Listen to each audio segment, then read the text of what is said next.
Potato puff patties, ऊपर से crispy अंदर से पफी, बहुत ही टेस्टी और मज़ेदार, जो है एक परफेक्ट कंप्लीट हेल्दी स्नैक जो बनते हैं आलू और कुछ सीक्रेट मसालों से, बहुत ही आसानी और फटाफट से। तो आने वाले रमज़ान में अपनी फैमिली के लिए इफ्तार में ये ज़बरदस्त रेसिपी ट्राई करें।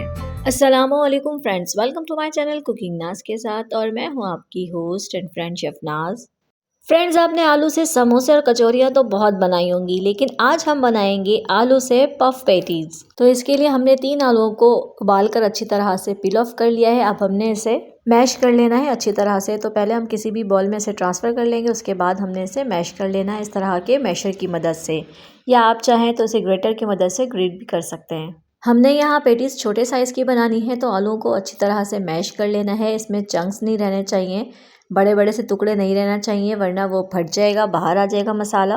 तो इसीलिए हमने आलू को मैश कर लेना है। अब हमने मसाला तैयार करना है। तो सबसे पहले हम यहाँ पर एक पैन लेंगे और इसमें 1 से 2 चम्मच कुकिंग ऑयल शामिल करेंगे। 1/4 टीस्पून शामिल किया है मैंने यहाँ पर ज़ीरा, और 1/4 टीस्पून ही शामिल किया है मैंने यहाँ पर अजवाइन। ये दोनों चीज़ें हमारे लिए बहुत फ़ायदेमंद होती हैं, ये हमारे खाने को जल्द हज़म करती हैं और इसका फ्लेवर भी बहुत अच्छा होता है। साथ ही मैंने यहाँ पर 1/2 टीस्पून शामिल किया है लहसुन। हम यहाँ पर अदरक लहसुन नहीं बल्कि सिर्फ लहसुन शामिल करेंगे और इसे भी ऑयल में फ्राई कर लेंगे। जैसे ये फ्राई हो जाए, हम इसमें शामिल कर देंगे आधी कटी हुई बारीक चॉप हुई हुई प्याज और 2 अदद हरी मिर्चें बारीक चॉप हुई हुई। हमने प्याज की क्वांटिटी थोड़ी ही रखनी है, इसलिए मैंने यहाँ पर आधी प्याज शामिल की है। अगर प्याज छोटी है तो आप एक भी शामिल कर सकते हैं। प्याज को हमने हल्की सी नरम करनी है, सौते करनी है, इसे फ्राई नहीं करनी है, बस हमने इतनी ही फ्राई करनी है कि ये नरम हो जाए। इसका कलर चेंज नहीं करना है, इसे ब्राउन नहीं करनी है, बस सॉफ्ट करनी है। उसके बाद हम इसमें शामिल कर देंगे आलू जो हमने मैश करके रखा है। अब हमने सारी चीज़ों के साथ इसे भी ऑयल में जो है मिक्स कर लेना है, फ्राई कर लेना है। बहुत ज़बरदस्त सा फ्लेवर आ जाएगा जब ऑयल में से आप हल्का सा फ्राई करेंगे। बहुत ही मज़ेदार, बहुत ही शानदार, चटपटी ये फिलिंग तैयार होगी जब आप इस तरह से ये फिलिंग तैयार करेंगे। यकीन करें, बहुत ही ज़बरदस्त फिलिंग बनकर तैयार होगी।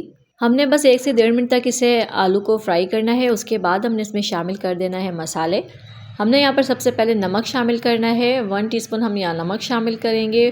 1 टीस्पून हम शामिल करेंगे चाट मसाला। 1/4 टीस्पून मैंने यहाँ पर शामिल किया है ज़ीरा पाउडर। 1/2 टीस्पून शामिल करेंगे हल्दी पाउडर और 1/2 टीस्पून ही शामिल करेंगे यहाँ सुरख मिर्च पाउडर। इन सारी चीज़ों को, सारे मसालों को आलू के साथ अच्छी तरह से हम मिक्स कर लेंगे और पकाते जाएंगे ताकि मसालों का जो कच्चापन है वो ख़त्म हो जाए। अच्छी तरह से हमने इसकी भुनाई करनी है, इसे पकाना है ताकि मसाले का कच्चापन ख़त्म हो जाए और ये तमाम मसाले जो हैं आलू में अच्छी तरह से मिक्स हो जाएं। परफेक्टली हमने इसे कुक कर लिया, ये तैयार है। अब हम इसे ठंडा कर लेंगे। जब तक फिलिंग ठंडी हो रही है, हम यहाँ डो तैयार कर लेंगे। मैंने यहाँ पर एक बॉल लिया है, इसमें शामिल करेंगे 1.5 कप मैदा। फ्रेंड्स, आप मैदे की जगह फाइन आटा भी ले सकते हैं, मर्ज़ी है आपकी। यहाँ पे मैं शामिल करूँगी 3 टेबल स्पून घी। मैंने यहाँ पर नॉर्मल डालडा घी लिया है, आप चाहें तो देसी भी ले सकते हैं। 1 टीस्पून नमक शामिल करूँगी और इसे अच्छी तरह से पहले हमने मिक्स कर लेना है ताकि घी जो है वो मैदे में अच्छी तरह से मिक्स हो जाए। आपने मैदे और घी की मिक्सिंग का ख़ास ख्याल रखना है, इसे बहुत अच्छी तरह से मिक्स करना है।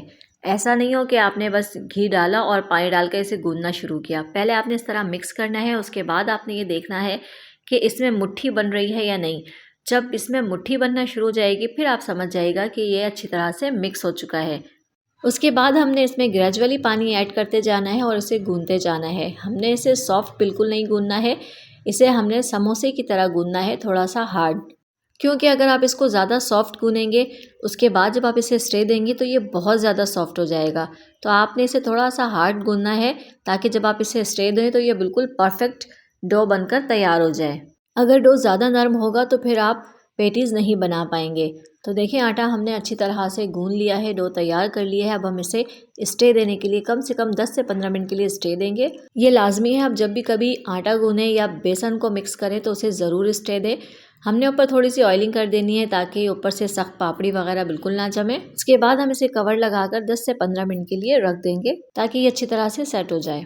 जब तक डो जो है वो सेट हो रहा है, हम यहाँ पे बाकी चीज़ें रेडी कर लेंगे। मैंने यहाँ 2 टेबल स्पून मैदा लिया है और इसमें शामिल करेंगे 2 टेबल स्पून ही घी। यहाँ पे मेल्टेड घी शामिल करना है ताकि हम इसे अच्छी तरह से मिक्स कर सकें। हमने इसका एक बहुत अच्छी तरह से पेस्ट तैयार कर लेना है। हमने इसे बहुत ज़्यादा लिक्विड नहीं रखना है,